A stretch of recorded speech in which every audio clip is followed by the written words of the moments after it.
वे कहते हैं, भृगु की संतान और मेरे यज्ञोपवीत देखकर तुमने मुझे साधारण ब्राह्मण समझ लिया है। तुमने जो कुछ कहा वह मैंने अपना क्रोध रोककर सहन किया है। सहु शब्द का अर्थ होता है सहन करना। प्रस्तुत इस पंक्ति के अंदर सहनशीलता का भाव निहित होता है। साथ ही साथ वे कहते हैं, लक्ष्मण परशुराम जी से कहते हैं, देवता, राक्षस, भगवान के भक्त आपके गुणों का गान करते हैं, किंतु हमारे वंश में इन पर देवता, ब्राह्मण, भगवान के भक्त और गौ, इन पर हमारे कुल में वीरता नहीं दिखाई जाती है। प्रस्तुत पंक्ति में यहाँ पर दया का भाव निहित होने के कारण करुण रस का प्रयोग किया जाता है।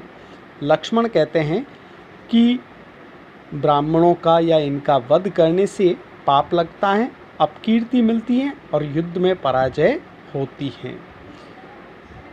ब्राह्मणों के चरणों में प्रणाम किया जाता है, अगर वे मारना चाहे तो मार सकते हैं। क्रमशः इस पंक्ति में तत्सम शब्दों का भी प्रयोग होता है। साथ ही साथ अनुप्रास अर्थात प वर्ण की 2 बार आवृत्ति होने के कारण अनुप्रास अलंकार का भी प्रयोग किया जाता है। लक्ष्मण परशुराम जी के ऊपर व्यंग्य कसते हुए कहते हैं कि हे परशुराम, आपके वचन वज्र के समान कठोर हैं। आप तो बेकार में ही धनुष, बाण, परशु धारण करते हैं। तो प्रस्तुत पंक्ति में यहाँ पर व्यंग्योक्ति का भी प्रयोग किया जाता है। साथ ही साथ अनुप्रास अलंकार क वर्ण की आवृत्ति 2 बार होने के कारण किया जाता है।